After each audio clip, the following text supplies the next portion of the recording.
자, 다음 에피소드는, 자, 박지원, 안기부장 내정자의, 안기부가 아니죠. 네. 안기부 맞나요? 국정원장이죠? 네. 제가 아직도 이게 호칭이 많이 헷갈립니다. 네. 국정원장 내정자에 관련된 얘기입니다. 박지원이 돌아오니 주호영이 복귀했다라고 하는, 정말, 어, 뭔가 전혀 상관이 없을 것 같은데 굉장히 상관이 있는 얘기들 좀 찾아보려고 그래요. 박지원이라는 분은 이제 모르시는 분은 없을 거예요. 이 방송을 듣는 나이 또래에는. 이분이 공식 프로필에 이제 자기 관련된 내용들을 쭉 써놨는데, 자기가 올린 프로필이니까 자기가 제일 자랑스러운 내용만 올렸겠지. 나도 그렇거든. 그래서, 내용을 보면, 옛날 문화관광부 장관 했었고요. 6.15 남북 정상, 이거 DJ가 이제 평양 가신 거죠. 네. 특사 및 공식 수행을 했다는 겁니다. 사실상 그 당시에 이제 북한하고의 물밑 관계를 비서실장도 했었으니까 전부 다 이제 관장해갖고 했었고, 사실상 대북 라인을 유일하게 형성해온 분이고, 현대의 이제 대북 성공과 관련해가지고, 이건 이제 금강산 수수료로 낸 건데, 그와 관련해서 이제 관여한, 부분을 해서 옥살이도 하셨죠? 네. 근데 나중에 무죄됐어요. 그 당시에. 그러니까 그게 약간 이제 정치적인 게 뭐 들어 있었다는 거지. 어제 무죄란 얘기는 그 당시에 했던 게 뭐 적법했다는 인정 아니겠습니까? 네. 원내대표를 3회나 했습니다. 비대위원도 3번이나 했고요. 요 기록은 우리 정치사에 없습니다. 요만큼 하신 분이. 네. 그리고 이제 당을 막 바꿔가면서 당대표를 했죠. 물론 국민의당이었지만. 국회의원은 4번밖에 못했습니다. 원래 정치 역적이 좀 짧아요. 네. 그리고 이제 최근에 했던 거는 9월 평양 정상회담. 이건 문재인 대통령하고 같이 갔던 겁니다. 9월 평양 정상회담의 자문위원 겸 수행원으로 평양을 갔다 온 사람입니다. 근데 이제 이분이 갔다 오고 난 다음에는 이제 계속 해갖고, 뭐랄까, 지난번 대선 때부터 그랬습니다만, 문모닝이라 그래서, 문재인 대통령에 대한 일종의 이제 저격수 역할을 많이 했죠. 그 당시 안철수를 띄우기 위해서 그랬을 수도 있고요.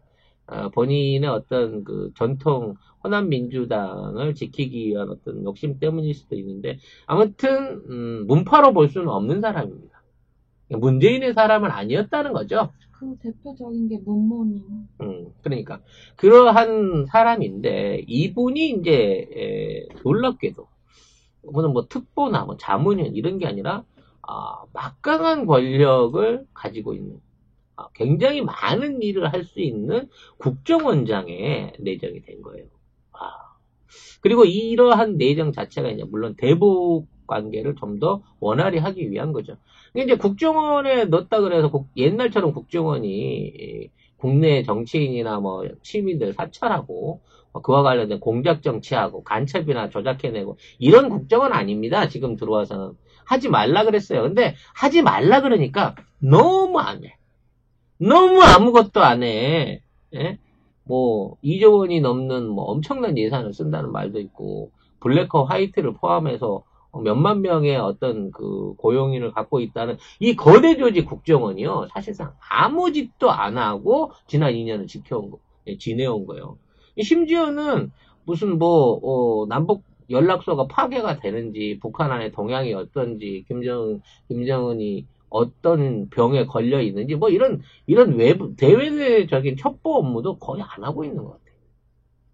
외교부를 따라다니면서 그럼 뭐 외교적인 업무를 많이 했냐? 아니면 기업들을 도와주기 위해서 뭐 해외에 있는 정보들, 이런 거 전혀 없었다는 거야. 맨날 댓글 쓰기만 하고, 그와 관련해서 여론 조작이나 하고, 트위터 조작이나 하고, 이런 데만 하던 애들이 되다 보니까, 뭐 제대로 된 정보 업무를 못하고 있는 상황이었다는 거죠.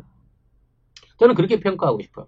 서훈 전 원장이 못했다는 얘기가 아니라 그 안에 있는 조직 개편을 하는데 어려움이 많았던 게 아닌가라는 생각이 들어요. 굉장히 실망스럽습니다. 그동안에 국정원에 특히 대북관계 관련된 실적들을 보면요. 그래서 이분이 이제 올해 나이가 80이 다 돼가시는데 78로 알고 있는데, 그만한 고령인 상황에서 하고 싶은 마지막 소원이 일종의 대북 사업이었고, 또 그와 관련해서 이제 굉장한 애착을 가지고 있는 사업이었던 것 같아요. 근데 여기에 대해서 갑자기 이 국정원장으로 내정을 한 데 대해서는 청와대도 놀랐고 민주당도 놀랐고 그리고 야당도 깜짝 놀라고 있는 상황입니다. 근데 저는 이게 정치적으로 굉장히 많은 의미를 함유하고 있는 내용이다라는 거를 우리가 이해를 해야 되고 사실은 굉장히 절묘한 인사다라는 부분을 생각을 해야 된다는 거예요. 청보라 농원 친환경 무농약 달팽이 블루베리를 소개합니다. 청보라 농원의 블루베리는 달팽이들과 여치들이 살아있는 깨끗한 환경 덕분에 올해도 무농약 인증을 받았습니다. 농원에서 수확해서 바로 배송되는 청보라 농원의 달팽이 블루베리는 새콤달콤한 맛이 일품이고요.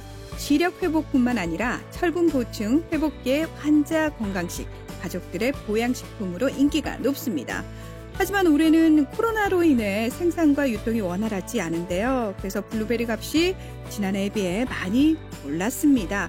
믿을 수 있는 친환경 무농약 달팽이 블루베리는 왕특 사이즈와 특 사이즈가 반반씩 섞여 있고요. 새콤달콤한 맛이 수입 블루베리와는 비교 불가입니다. 500g 2팩 1kg에 25,000원이고 택배비는 3,000원이고 4kg 이상은 택배비 무료라고 하네요.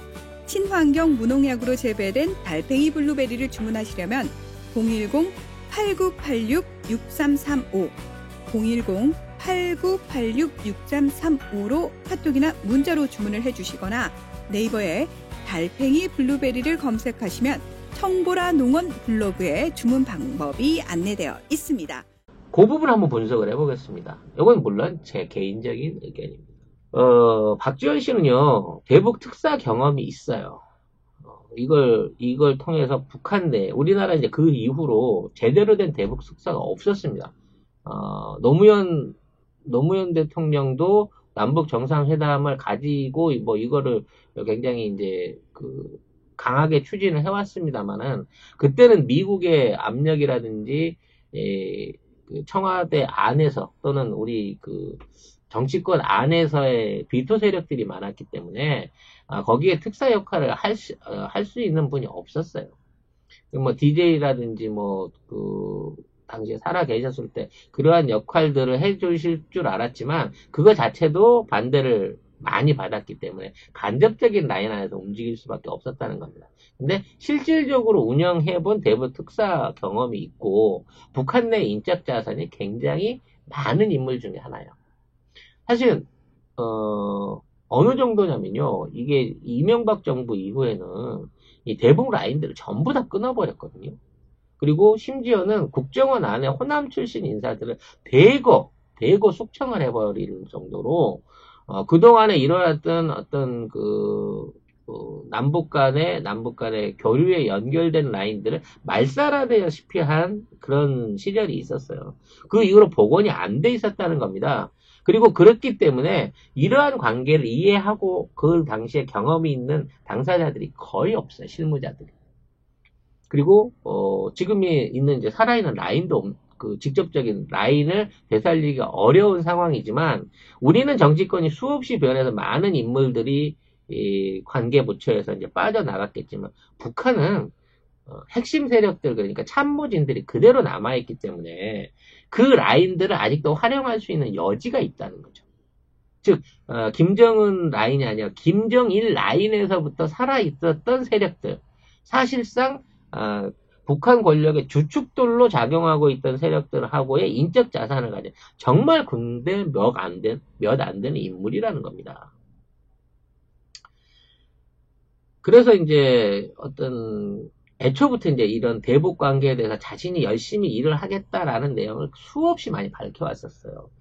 그리고 지난번에 이제 남북 관계 개선에 있어서 가장 적극적으로 환영을 했었고, 본인이 스스로 보필하겠다라고 해갖고 자청하다시피 해서 평양을 따라갔었고, 평양 안에서도 그리고 이제 판문점 회담에서 만찬장에서 만난 사람들하고도 굉장히 폭넓은 교류 관계를 보여줬다고 합니다. 그러니까 실제 박지원을 기억하고 인정하는 북한 내 인사들이 많다는 걸 보여줬다는 거죠. 아마 저는 그 점이 어필하지 않았을까 합니다. 두 번째로 국정원의 나름의 고리가 상존해요. 많은 호남권 인사가 이제 뭐 그만두고 잘리고 뭐 했다고 하지만 특히 이번에 이제 조국 장관 청문회 과정 중에서 그 빨간 인주가 찍힌 그 표창장 그 촬영본을 꺼내놓지 않았어요? 이 촬영본은요 법원에도 없었고요 조국 장관 집에도 없었어요.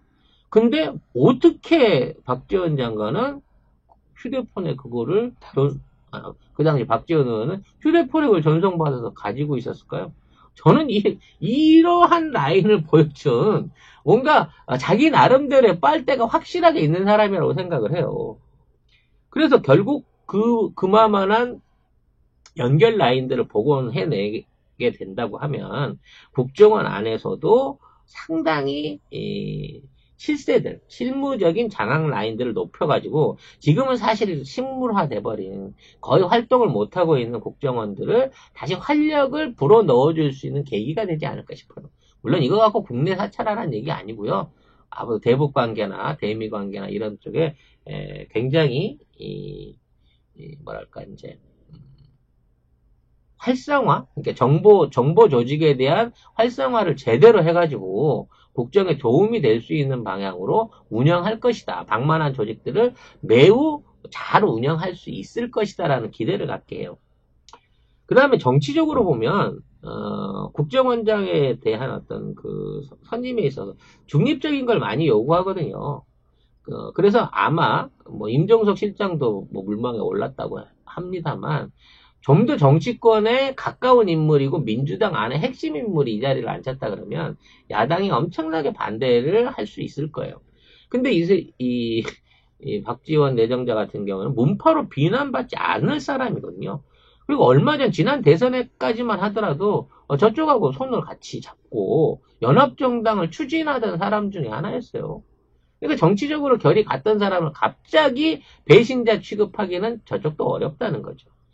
하지만 중요한 거는 공동의 적을 가진 게 문 대통령하고 박지원 내정자의 그 어떤 공통점이라는 겁니다. 그게 바로 미통당 세력들인 거죠. 과거에 민자당이었고 새누리당이었던 세력들이 말하자면 남북관계 성과를 다 허물고 자기 전과자 만들어서 감옥에 보낸 거 아니에요. 거기에 대한 한나라당. 그 당시 한나라당 새누리당 한나라당 이 계보들이 다 그 계보들이 흘러내려오면서 자신의 어떤 그 DJ와 이루었던 일생의 최대 업적을 다 흠집낸 거 아니에요. 여기에 대한 은원관계는 남아있을 거라는 거지. 물론 그걸로 갖고 김무성을 때려잡아라 라든지 박근혜나 뭐 이명박을 뭐 해라 라는 것까지 난 안 바래. 개인적으로 해주면 좋지. 정의 구현이니까. 근데 그것까지는 안 바라더라도 최소한 그 당시 왜곡됐던 남북관계를 정상화시키고 아직도 첨예한 문제들이 많이 있잖아요. 천안함 문제도 아직 이제 해결 상태가 아닌 거고 지금의 이제 남북 화해 관계에 있어서 뭐 적절하게 풀어나가면서 조정해야 되는 부분이 있고요. 세월에도 국정원이 연관돼 있었다라는 것은 이미 자명한 사실 아니겠습니까? 이 부분을 풀어낼 수 있는 가능성이 있는 인물이 아닌가라는 생각도 들어요. 사실 박지원 그 내정자가 내정된 사실을 잘 몰랐었던 것 같아요. 지난달에 이제 청와대 오찬을 갔었거든요. 그 당시에 전직 그 국정원장부터 뭐 안보수석 그 관련된 그 통일부 쪽 원로들 현직 장관들 다 모아갖고 청와대에 오찬을 했던 자리가 있는데 그 자리를 갔다 나와서 얘기를 했다고 해요. 그러면서 그 얘기들을 문 대통령이 TV 나가서 그때 모여있는 얘기들을 다 소상하게 알려달라고 부탁하셨다. 김정은 위원장이 6.15로 돌아가야지 9.19로 가서는 안 된다. 그러니까 선대에 있는 걸로 가지 말고 판문점 회담 이후의 거를 다시 복원해서 남북에 대한 어떤 평화를 다시 이뤄낼 수 있는 데 대해서 많이 얘기를 해주십시오라고 얘기를 들었다는 거야. 그때까지만 하더라도 자신의 소명은 그건 줄 알았다는 거지. 근데 자기한테 국정원장 내정자라고 하는 큰 직무가 떨어진 거예요. 떨어지자마자 이분이 그 충성을 발표를 했어요. 네. 국가를 위해서 충성하겠다라고 하는 얘기를 하면서 모든 언론과 SNS를 내려놓고 오로지 국정원장으로서 일을 수행할 수 있게끔 언론 플레이 안 하고 지금부터 준비하고 청문회 준비하겠다라고 얘기를 한다는 거죠. 사실 이러한 인물의 선택은 쉬운 게 아닙니다. 어제까지 내욕을 하던 사람을 탕평해서 쓴다고 하는 게 이게 보통 용기는 아니잖아요. 그리고 그런 그 자리를 노리고 있는 수없이 많은 사람이 있었을 텐데 그런 사람들의 반대를 전부 다 그 사람들의 어떤 반발을 감안하고서라도 능력상 가장 필요한 인물이다라고 했기 때문에 이 사람 짚은 거예요. 이 사람은 종북 논란의 소지가 그나마 좀 덜한 사람입니다. 물론 박지원이 뭐 부모가 뭐 빨갱이였다, 뭐 경찰에 사살당해서 죽었다, 뭐 이런 내용들의 그 고발들도 과거에 많았고요. 임종석을 해야 된다라는 얘기도 많았습니다만 임종석 씨는 이제 제가 늘 방송에 얘기하는 대로 대북 특사로 가야 된다. 우리를 대표할 수 있는 인물로 그만한 사람이 없다라는 얘기를 했었는데 이분이 지금 그 청와대 그 공동으로 수석으로 들어갔죠. 임종석과 정의용이 같이 갔단 말이에요. 정의용은 친미 쪽으로 구분되는 사람이고 임종석은 친북 쪽으로 구분되는 사람인 건데 이 두 사람이 똑같은 직위에 같이 공동으로 채택이 돼서 올라갔다는 거예요. 결국 미국과 북한과 우리의 관계를 생각한 절묘한 삼각 분할이었다라고 얘기할 수밖에 없는 거예요. 그럼 박지원은 미국은 좋아할까? 저는 좋아한다고 봅니다. 박지원 실제로 미국 사람이에요. 미국 고포였어. 미국에서 교민회장 했던 사람이야. 그 박지원 자기 뉴욕 라인이라 그래요. 원래 미국 사업가였죠. 예. 뭐 미국에서 뭐 사기꾼이었다는 말도 있습니다만은 사업하는 사람이 사기꾼 쓰는 거야 뭐 다반사니까 그 자세한 내용들은 모르겠어요. 나중에 한번 파볼 저기가 있을지. 근데 어찌됐거나 박지원 의원이 미국 쪽 라인을 상당히 갖고 있는 것도 사실입니다. 뉴욕이면 민주당 계열이거든요. 이 점이 중요한 거예요. 왜? 민주당 계열에 있는 사람하고 친한 박지원이 기본적으로 국정원장에 앉았다는 얘기는 CIA가 됐든 대북 공조가 됐든 전체적인 정보 라인을 생각했을 때 미국 입장에서도 임종석이 앉는 것보다는 훨씬 더 믿고 가는 구석이 생길 수 있다는 거예요. 왜냐면 북한 라인이라고 생각하지 않으니까 미국 쪽에서는. 아니, 애당초 국정원장은 임종석 실장을 고려하지 않았던 걸로 알고 있는데. 아니 이게 저기가 있었어요. 하마평이 있었으니까. 국정원장이요? 네. 그래서 기본적으로 이제 박지원이라고 하는 사람이 DJ라고 하는 그 사람한테 충성을 맹세하고 해왔던 어떤 행보를 우습게 생각해서는 안 된다고 봐요. 저는 개인적으로. 그 당시에 이제 국회에서 그 비서실장을 하고 있을 때 언론에서 무지하게 깠어요. 그 현 정부의 정책, 그 당시에 이제 IMF를 극복하느라고 대기업들 해체하고 막 매각 수순 일어나고 이러면서 막 그 언론이 엄청나게 그 국가 관련 그 정책들을 까고 막 이럴 때가 있었거든. 제일 심했던 게 어디였을까요? 네. 당연히 이제 조중동이었겠죠. 그래서, 비서실장으로 해갖고 그 당시에 비유합니다만, 언론부장을 만났답니다. 그쪽 조중동 언론부장. 그래서 그 자리에서 무릎을 꿇고 우리 정부가 해나갈 수 있도록, 언론의 비난을 자제해달라라고, 그 자리에서 읍소를 했다 그래요. 자기보다 훨씬 나이 어린 언론사 보도부장을 찾아가서 우리 정부가 제대로 해나갈 수 있기 위해서 나를 봐서라도 도와주십시오라고 무릎을 꿇고 사정했던 신뢰가 있던 사람입니다. 그리고 죽을 때까지 DJ의 가신으로 불려가면서 그 정책들을 수행하기 위해 노력했던 사람입니다. 그런 사람이 국가와 대통령에서 충성하겠다라고 하는 맹세를 우습게 봐서는 안 된다는 거예요. 무엇이든지, 그러니까 뭐 정의 어긋날 일을 하는 게 아니라 지금의 주어진 소명을 위해서 무엇이든지 하겠다라고 하는 이 각오를 가지고 있는 사람으로 이해를 한다는 거예요. 다섯 번째로는 저는 이제 호남 어떤 그 주민들에 대한 정치적 안배로 보여질 수 있는 인사라고 생각을 합니다. 현재 이제 이번 총선을 통해 갖고 전남북을 통해서 지역당 출신들이 민생당이 하나도 안 나왔죠. 본인도 낙선했어요. 그런 상황 안에서 이제 어떤 그 호남에 있는 민주당을 지지하는 분들의 마음 입장에서는 대의를 위해서 문재인 정부의 성공을 위해서 일종의 희생을 감내한 바가 있습니다. 근데 이제 그런 중에 어떤 민생당의 대표 주자라고 할 수 있는 박지원 장관이 지금의 위치에 오른다고 치면 그래도 호남 인사들에 대한 또 호남에 대한 배려가 있구나라는 차원에서 일종의 심리적 보상이 될 수 있는 인사라고 생각을 해요. 그리고 또 하나의 메시지를 주는 거죠. 문재인 정부를 욕했든 아니면 정치적 색깔이 다르든 야당에 있든 무소속에 있든 지금 정부를 위해서 일할 수 있고 능력이 있고 일하겠다는 각오가 있으면 내가 탕평으로 당신들을 써주겠다라고 하는 가장 큰 신뢰를 보여준 거예요. 대통령이 집권 초기부터 많이 얘기했어요. 미통당에다가. 니네들도 장관 후보 내라.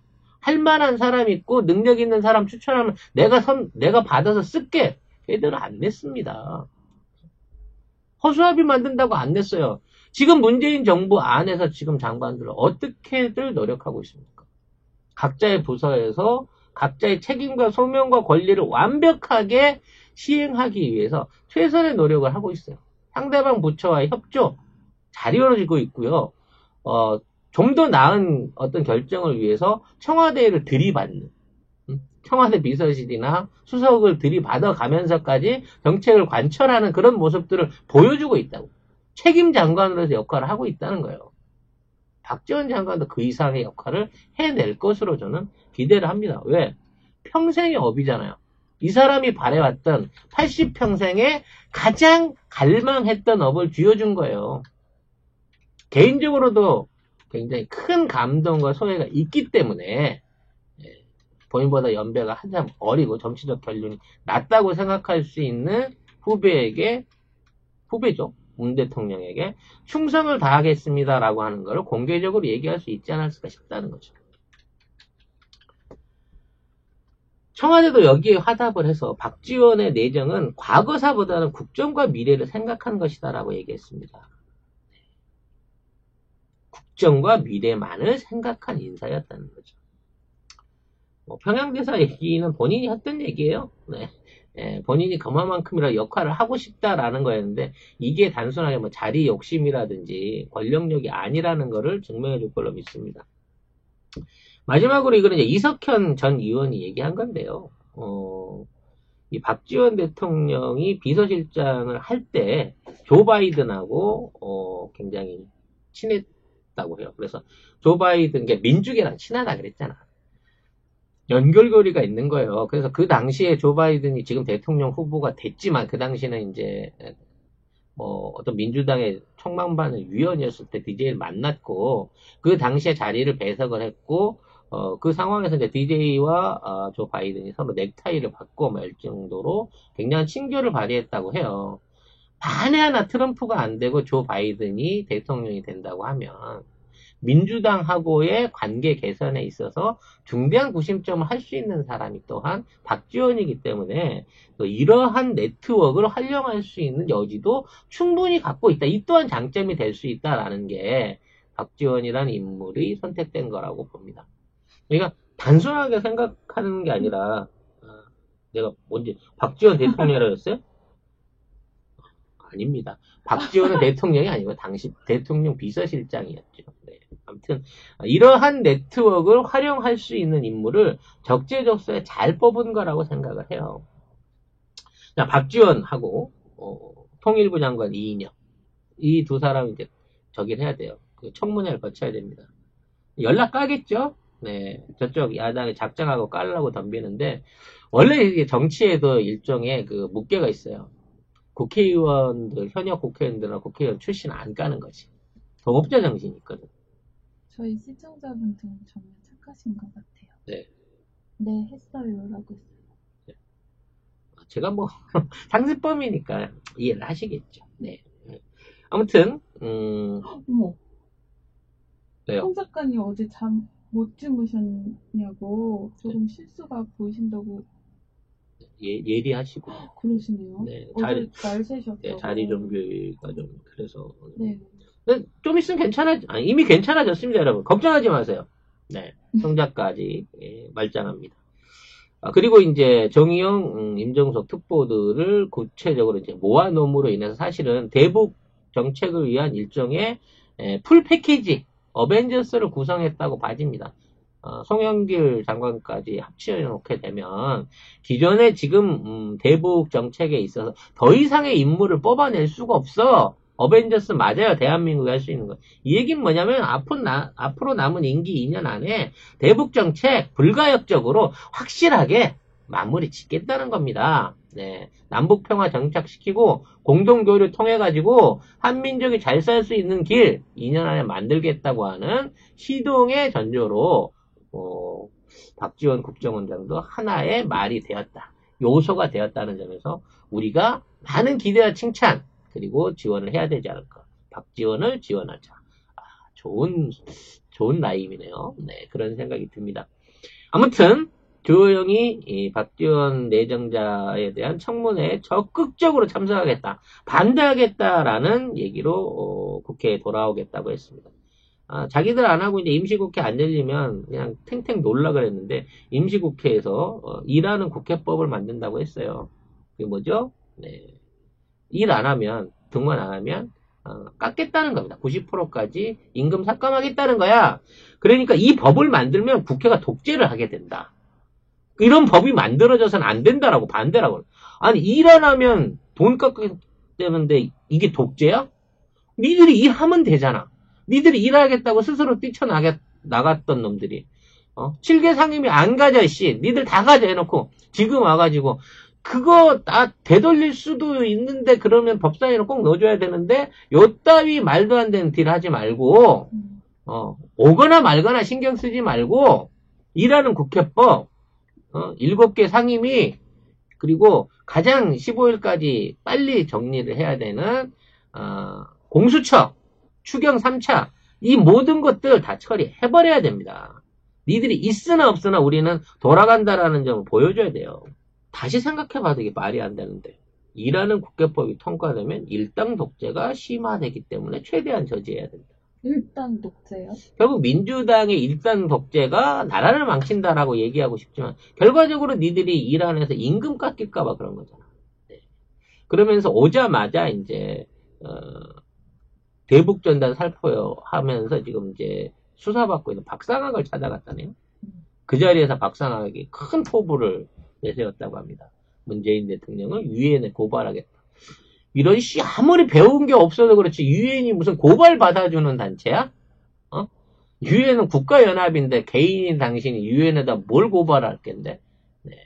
적극적으로 주호영이 지원해준다고 했으니까 주호영 박상학 콤비 무슨 짓 하는지 두고 보도록 할 거고요.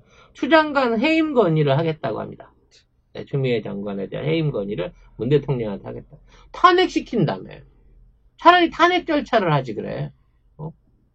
숫자가 안 되니까 탄핵은 안 하고 건의를 한다는 거겠지. 네. 말로만 던져보고 대통령은 소통이 안 돼요. 이러고 얘기할 건가? 네. 그래서 검은 6차 특검을 하자라는 얘기도 있었어요. 결국은 이제 한동훈 사건을 특검으로 몰고 갖고 질질 끌자는 얘기지. 지금 있는 상황에서 일종의 방탄을 해주려고 생각을 하는 거예요. 특검 설립해갖고 1년 동안 수사하는 동안 다른 법적 조치 못 취하게 하려고 하는 일종의 이게 방탄특검이라는 생각밖에 안 드는데 이 방탄특검에 대한 얘기는 상황을 보고 좀 지켜볼란다라고 얘기를 하고 있어요. 계산이 나오겠지. 네. 아무튼 이쪽에 대해서는 이제 특검을 받아들인다고 하더라도 기존에 있는 검찰이 좀 더 속도를 내 가지고요. 최소한 구속, 그다음에 구속 중인 상황에서 수사, 구형까지는 끝내놓은 상태에서 특검이 다시 추가로 시작돼야 된다라는 생각을 해봅니다. 아무튼 제일 중요한 목표는 박지원 국가정보원장에 대한 철저한 검증이래요. 네. 이미 제가 레파토리 드렸죠. 네, 박지원 원장 부모가 옛날에 빨갱이였다. 하도 그 6.25 때 뿌락치짓 빨갱이짓을 잘해가지고 주민들한테 또는 경찰한테 총 맞아 사살당했다. 뭐 이런 내용들을 또 이제 다시 의혹으로 꺼내가지고 얘기를 할 거예요. 그러면서 현 정부가 너무 편한된 정책을 통해가지고 국정을 농단하려고 한다라는 방식으로 가겠죠. 근데 일단 숫자상으로도 그렇고 뭔가 이게 짚어낼 수 있는 내용으로도 선수들을 모은다고 하는데 걔네들이 동원할 수 있는 선수가 누가 있나라고 생각을 해보니까 별로 없네요. 네. 아들내미 관련 송사 있는 그 모 국회의원 정도 얘가 아마 이제 주장이 되지 않을까 싶은 생각이 드는데 어찌 됐거나 현재 있는 상황에서 의원들은 그러니까 동업자는 건드리지 않는다라는 전례를 까고 박지원 내정자나 아니면 이제 통일부 장관 내정자 이인영 내정자에 대한 청문회에서 이거를 반대표를 던져. 물론 던져도 청문 보고서는 채택이 됩니다. 숫자가 안 되기 때문에 그 안에서 얼마나 이제 막말로 존재감을 높일지 요걸 한번 기대를 해봐도 괜찮을 것 같습니다. 근데 뭐 소음만 시끄럽지 얘네가 할 수 있는 거는 뭐 별로 없다라는 생각이고요. 아마 제 생각에는 이제 이인영 통일부 장관보다는 통일부가 워낙 힘이 없으니까 지금 있는 상황에서는 통일부는 이제 새롭게 개편돼서 조직 확대부터 재건에 들어가야 되는 상황이기 때문에 이인영 장관보다는 박지원 이 국정원장 내정자에 대한 맹공이 이루어지지 않을까. 여기에 또 언론은 얼마나 어울렁더울렁 자기들이 그렇게 단골로 데려다 쓰던 패널들을 씹어댈지 그 상황을 대충 여러분이 지켜보면 좋을 것 같습니다. 다시마 전복 수산-영어 조합법인은 완도군에 있는 200개의 전복 어가와 함께 활전복의 판매와 전복 스테이크, 절편 전복, 전복의 홍삼회 등 가공 전복 제품을 생산해서 해외에 수출하고 있습니다. 하지만 코로나19 팬데믹 상황에서 해외 수출이 불가능한 상황이어서 이 전복 어가들이 상당히 어렵습니다. 이 완도의 바다 밑바닥은 맥반석으로 이루어져 있어서 플랑크톤이 풍부해서 많은 해조류들이 바다 숲을 이루고 있고요. 그 전복 어가들은 11월에서 3월까지는 미역을, 4월에서 10월까지는 다시마를 먹여서 청정 바다에서 전복을 키우고 있다고 하네요. 전복 농가를 돕고 건강과 면역력 증가 효과가 탁월한 전복을 드셔보세요. 이 청정바다 완도에서 미역과 다시마를 먹인 전복 17마리에서 20마리 1kg을 35,000원에 택배비 무료로 보내드립니다. 주문 전화번호는 010-8302-1147, 010-8302-1147번입니다. 친구야 부자 되라. 아니, 지금 틈새 질문. 네, 틈새 질문 좋아요. 비건이 맞죠? 네. 오면 뭐합니까? 그러게요. 그냥 가야죠. 네. 이미 비건이 지난 1년 동안 대북 관계에 있어서 막강한 해를 끼쳤다는 걸 알고 있기 때문에 네. 우리나라에서 비건을 환영하는 그런 상황이 아니고요. 북한도 이제 만나지 않겠다라고 전제했기 때문에 판문점 구경만 하고 그냥 갈 가능성이 높습니다. 저도 좀 네. 떨떠름합니다. 네, 그냥 신경도 쓸 필요가 없다. 그냥 왔다가 잠시 기다렸다가 그냥 가는 게 일이 아니겠느냐. 그리고 애초에 비건의 어떤 행보에 대해서 트럼프가 아무런 얘기를 안 해줬어요. 폼페이오도 얘기 안 해줬습니다. 지금 비건을 보낸 사람은 폼페이오도 트럼프도 아닌 리버럴 민주당 안에 있는 군산적 세력들, 국무부나 국방부 쪽에 있는 애들이 한번 가서 한번 분위기나 보고 와라 하고 출장비 줘서 보낸 게 아닌가 싶어요. 네. 근데 왜 일본으로 가죠? 그러니까 그게 더 이상한 거지. 그게 질문이에요. 사실은 일본하고 더 얘기할 게 많다는 거예요. 그거를 이제 좀 이따 일본 에피에서 얘기를 하겠지만 지금 고노다로를 만나러 간 게 아닌가라는 생각을 해봅니다. 제가 느끼기에는 지금 해리 해리스랑 정모하고 정모하고 일본 간 건가? 라는 생각이 들더라고요.